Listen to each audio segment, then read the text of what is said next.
Welcome student my YouTube channel science MKS. Student subscribe कीजिए science MKS channel को और पाते रहिए नीट, नर्सिंग, पैरामेडिकल, फार्मेसी की latest update time to time.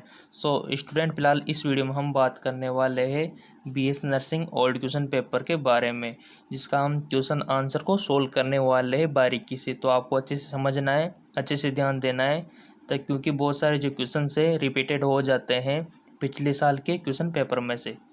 तो चले स्टूडेंट शुरू करते हैं, वन बाय वन करके सोल्व कर लेते हैं जूलॉजी का पेपर। इसके बाद हम बॉटनी, फिजिक्स, केमिस्ट्री इन सभी का भी सोल्व करेंगे। ठीक है। सो स्टूडेंट, अगर आपने चैनल को सब्सक्राइब नहीं किया है तो चैनल को सब्सक्राइब करके बेल आइकन पर प्रेस कर ले, ताकि आपको लेटेस्ट इन्फॉर्मेशन मिलती रहे मेडिकल फील्ड से रिलेटेड।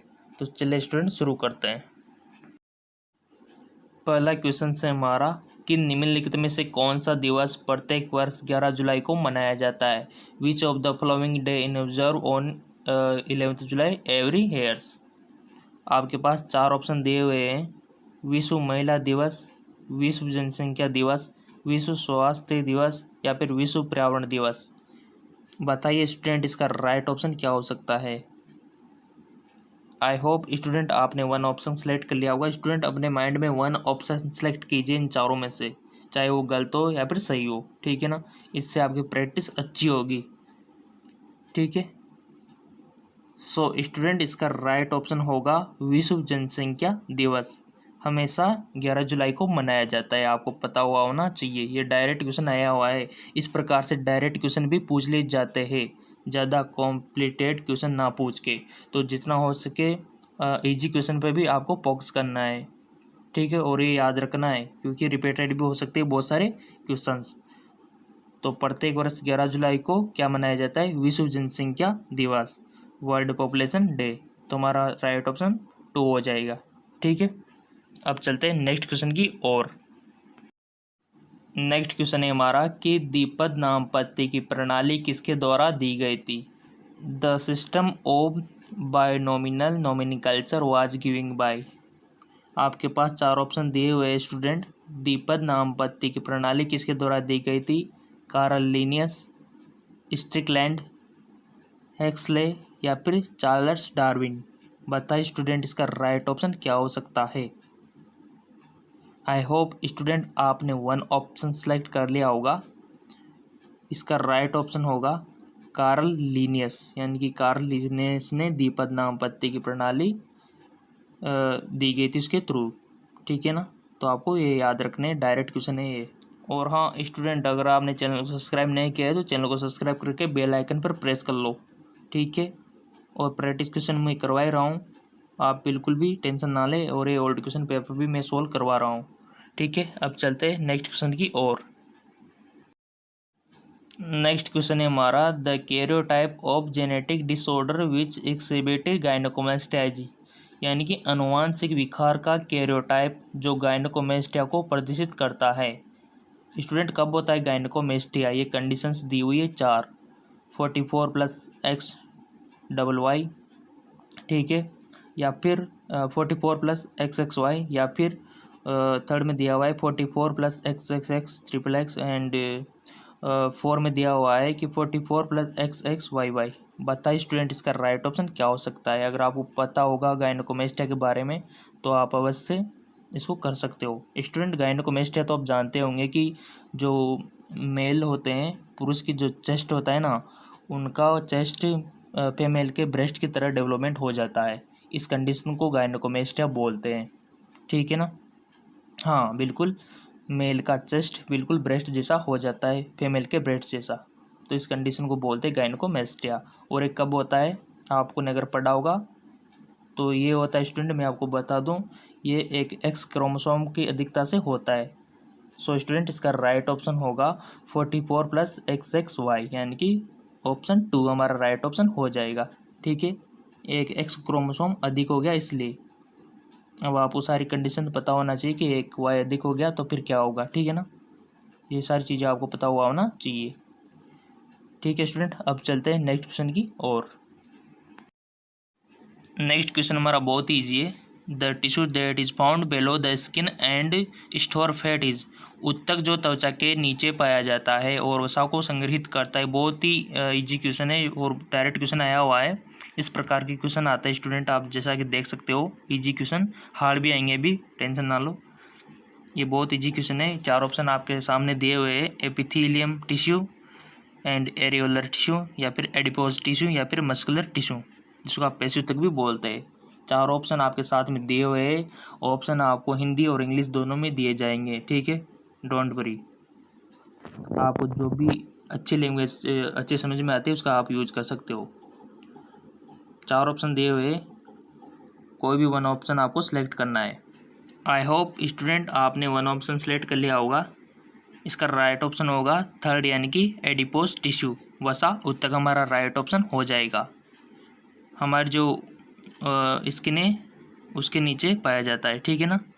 ऊतक जो त्वचा के नीचे पाया जाता है, वसा को संग्रहित करता है, वह है वसा ऊतक, ठीक है स्टूडेंट। अब चलते हैं नेक्स्ट क्वेश्चन की ओर।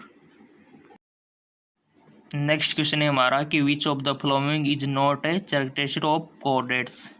निम्नलिखित में से कौन रज्जुकी की विशेषता नहीं है, यानी कि स्टूडेंट आपको 3 तो चूज करना है जिसमें रज्जु की विशेषता है और 1 है जिसमें वो विशेषता नहीं है उसकी, यानी कि आपको रज्जुकी की पूरा पता हुआ होना चाहिए ताकि आप इसको हल कर सको, ठीक है ना। कोऑर्डिनेट्स के बारे में मालूम होना चाहिए तभी आप इसको कर सकोगे। 4 ऑप्शन आपके सामने दिए हुए हैं, 3 तो मैच कर जाएंगे बट एक है जो मैच नहीं करेगा, वो हमको सिलेक्ट करना है। Option first, post anal tail present. Second है हमारा हेट इज वेंट्रल। थर्ड है हमारा वेंट्रल सेंट्रल नर्वस सिस्टम। और फोर्थ है हमारा नोटोकॉर्ड इज प्रेजेंट। बताइए स्टूडेंट इसका राइट ऑप्शन क्या हो सकता है।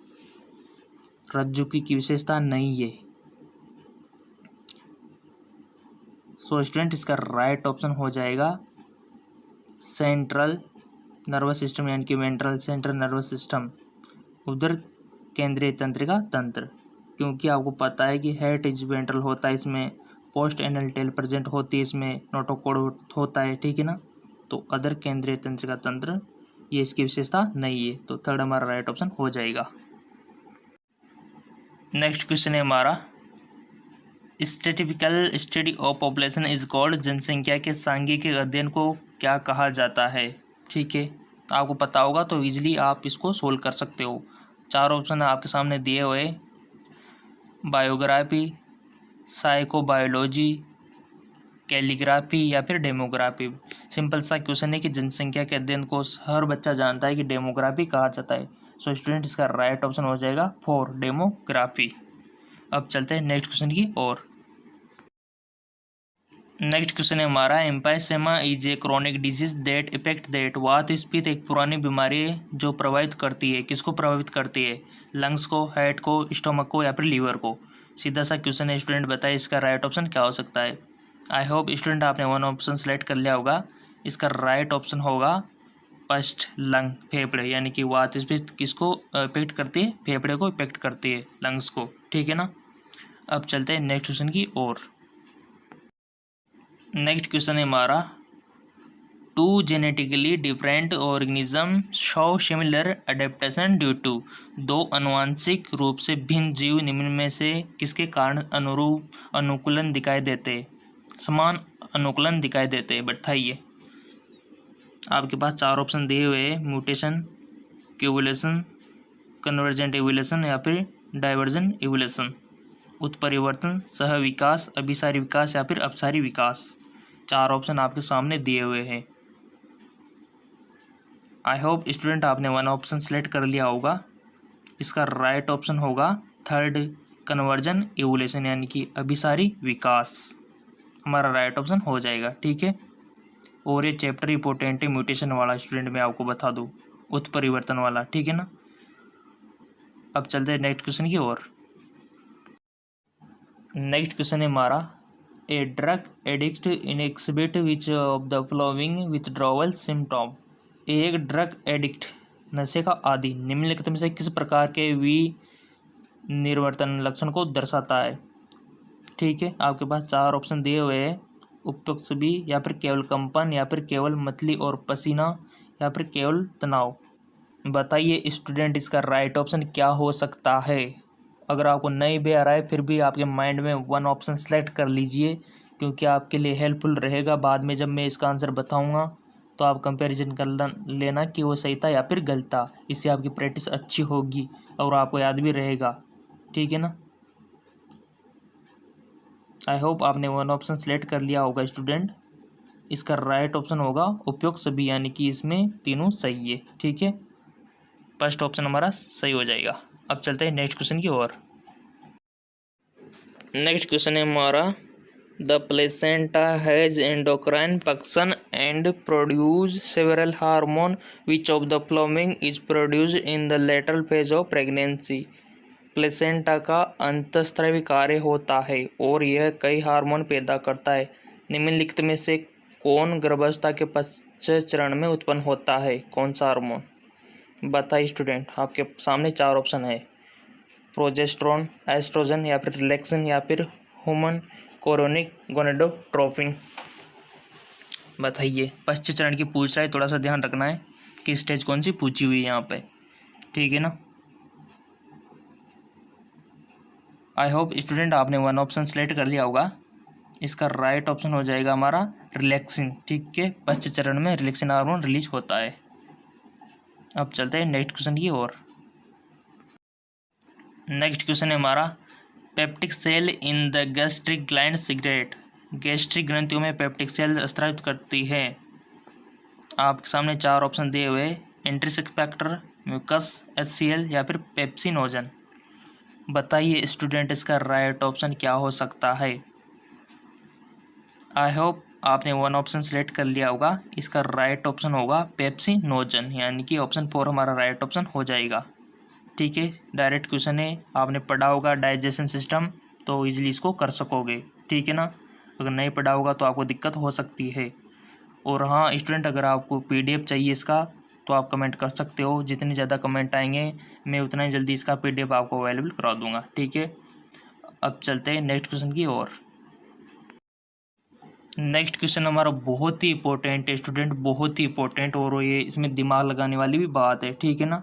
वो है कि plasmodium required two host to complete its life cycle in which host does the gamete production take place. Plasmodium को अपने जीवन चक्र को पूरा करने के लिए दो मेजबानों की आवश्यकता होती है। युग्मक उत्पादन किस मेजबान में होता है? मच्छर में होता है या फिर मनुष्य में होता है? अगर आपको दोनों, मच्छर में कौन कौन सी प्रोसेस होती है मॉस्किटो में, और ह्यूमन में कौन कौन सी प्रोसेस होती है, अगर आपको ये पता होगा ना स्टूडेंट तो आप 100% इस क्वेश्चन को कर सकते हो, ठीक है ना। तो बताइए स्टूडेंट इसका राइट ऑप्शन क्या हो सकता है? आपके सामने चार ऑप्शन दिए हुए हैं, या इनमें से कोई नहीं, या फिर मादा एनाफिलीज मच्छर में होती है, या फिर नर एनाफिलीज मच्छर में होती है, या फिर मानव में होती है। बताइए स्टूडेंट इसका राइट ऑप्शन क्या हो सकता है? आई होप स्टूडेंट आपने वन ऑप्शन सेलेक्ट कर लिया होगा। इसका राइट ऑप्शन होगा मानव, यानी कि ऑप्शन 4 हमारा राइट ऑप्शन हो जाएगा। बट स्टूडेंट मैं आपको बता दूं, आपको दोनों प्रोसेस याद होना चाहिए, मॉस्किटो वाली और ह्यूमन वाली, ठीक है। अब ये क्वेश्चन इसी प्रकार से भी आ सकता था कि युग्मक जो गैमेट होती है वो कहाँ पर बनता है, ह्यूमन में या फिर मॉस्किटो में, तो बनता है मॉस्किटो में, ठीक है। और हाँ स्टूडेंट ये क्वेश्चन एक तरीके से और बन सकता था कि फर्टिलाइजेशन की जो प्रोसेस होती है निषेचन की, वो किस में संपन्न होती है, डन होती है, ह्यूमन में या फिर मॉस्किटो में। सो स्टूडेंट वो होती है मॉस्किटो में, ठीक है ना। स्पोरोजोट से लेकर जहाँ तक उसके ओकाइनेट्स बनते हैं वो सारी प्रोसेस आपको पता हुआ होना चाहिए। आपकी हेल्प के लिए मैं एक डायग्राम आपको एक्सप्लेन कर देता हूँ जिससे कि आप याद रख सको, ठीक है ना। जैसा कि स्टूडेंट आप स्क्रीन पर देख पा रहे होंगे, cycle in mosquito, cycle in human, ये दो स्टेज है, right side and left side, ये दोनों आपको पता हुआ होना चाहिए। चाहे तो आप इसका स्क्रीनशॉट ले सकते हो समझने के लिए, ठीक है ना। इसके थ्रू आपको पूरा प्रोसेस समझ में आ जाएगा। अब चलते हैं नेक्स्ट क्वेश्चन की ओर। नेक्स्ट क्वेश्चन है हमारा, the substance to be added to the blood sample drawn from the patient for analysis of blood corpuscles and plasma it. रक्त कणिकाओं और प्लाज्मा के विश्लेषण हेतु रोगी से निकाले गए रक्त के नमूने में जोड़ा जाने वाला पदार्थ कौन सा है? Option A heparin, option B sodium oxalate, option C बर्फ का टुकड़ा, ऑप्शन 4 कैल्शियम कार्बोनेट। स्टूडेंट बर्फ का टुकड़ा तो हो ही नहीं सकता, इसको तो आप कट कर सकते हो, ठीक है ना। और इसके बाद 3 ऑप्शन बचे हुए उनमें से आपको सिलेक्ट करना है। आई होप स्टूडेंट आपने 1 ऑप्शन सेलेक्ट कर लिया होगा। इसका राइट ऑप्शन होगा हिपेरिन। स्टूडेंट हिपेरिन जो होता है वो ब्लड क्लॉटिंग नहीं होने देता है, ठीक है ना। तो आपको ये भी पता रखना है, बहुत सी जगह यूज किया जाता है इसका, ताकि क्लॉटिंग होने से बच जाए। स्टूडेंट मैं जो कहता हूँ ना कि आपको 1 ऑप्शन सेलेक्ट करना है, तो सही हो या गलत वो 1 ऑप्शन आपको सेलेक्ट अपने माइंड में करना होता है। उसके बाद जो मैं उसका आंसर बताता हूँ ना, तो उससे कंपैरिजन कर लिया करो कि हमने जो आंसर बताया था वो सही था या फिर गलत था। अगर गलत था तो उसको गलती रहने दिया करो, एक पेज पे लिख लिया करो। फिर जब इसके कंप्लीट हो जाएंगे तो एनालिसिस किया करो कि कितने हमने सही किए, कितने हमने गलत किए। एक प्रकार से टेस्ट भी होता रहेगा, प्रैक्टिस भी होती रहेगी और क्वेश्चन पेपर भी होता रहेगा। इतने सारे काम एक साथ होते रहेंगे, ठीक है ना।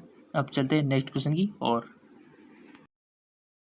नेक्स्ट क्वेश्चन है हमारा, the divalent metal question essential for DNA polymerase to be function it. DNA polymerase के कार्यात्मक होने के लिए आवश्यक द्विसंयोजी धातु धनान्य है, ठीक है ना। तो ये 4 ऑप्शन दिए हुए हैं, इसमें से आपको 1 ऑप्शन सेलेक्ट करना है। जो डीएनए पॉलीमरेज के कार्यात्मक होने के लिए आवश्यक द्विसंयोजी धातु है, आवश्यक है, एसेंशियल है। बहुत इंपॉर्टेंट क्वेश्चन है स्टूडेंट। और हाँ स्टूडेंट, अगर आपके कम नंबर आए हैं ना, पूरे अगर ये 15 क्वेश्चन है टोटल, इसमें से अगर आपके 10 नंबर भी आ रहे हैं तो आपको प्रैक्टिस की ज़रूरत है। तो वीडियो के डिस्क्रिप्शन में लिंक दिए हुए हैं, उन क्वेश्चन की प्रैक्टिस कर लीजिए आप, उसमें आपका फ़ायदा है। नहीं तो एंट्रेंस एग्ज़ाम में कितने सारे कंपटीटर आपके साथ बैठने वाले हैं, उसका थोड़ा ध्यान रखना है आपको। और जितनी प्रैक्टिस क्वेश्चन करोगे, और मैं करवा भी रहा हूँ बट आप कर नहीं रहे हो, बहुत कम व्यू देखने को मिल रहे। मेरा जो दूसरा चैनल है जेकलोन जॉब, वहाँ पर मैं प्रैक्टिस क्वेश्चन करवा रहा हूँ और उसका लिंक मैंने वीडियो को डिस्क्रिप्शन में भी दिया हुआ है। मैं मेहनत इसलिए कर रहा हूँ ताकि आपका प्री एग्ज़ाम में सिलेक्शन हो जाए और आपका कॉलेज मिल जाए और आपका फ्यूचर सिक्योर रहे, कैरियर बन जाए आपका। मेहनत तभी के रंग लाएगी, ठीक है ना। तो ये ऑप्शन दिए हुए, एक ऑप्शन कोई सा भी सिलेक्ट कर लो, आपको जो लग रहा हो, पता नहीं हो फिर भी 1 ऑप्शन आप सिलेक्ट कर लो, ठीक है ना। सो स्टूडेंट इसका राइट ऑप्शन होगा मैग्नीशियम। थर्ड हमारा राइट ऑप्शन हो जाएगा, यही एसेंशियल होती है पॉलीमरेज में।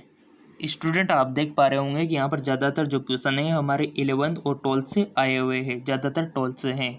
तो मैं आपको प्रैक्टिस भी करा रहा हूँ, डिस्क्रिप्शन में लिंक दिए हुए हैं, वहाँ पर मैं अच्छे से प्रैक्टिस करा रहा हूँ। और मेरा जो जेकलोन जॉब चैनल है वहाँ पर रोज़ाना आपको वीडियो मिल ही रहे होंगे, ठीक है। अगर आपने मेरा जेकलोन जॉब चैनल सब्सक्राइब नहीं किया है तो उसको भी कर लीजिए, वहाँ पर आपको प्रैक्टिस क्वेश्चन मिलते रहेंगे, ठीक है ना।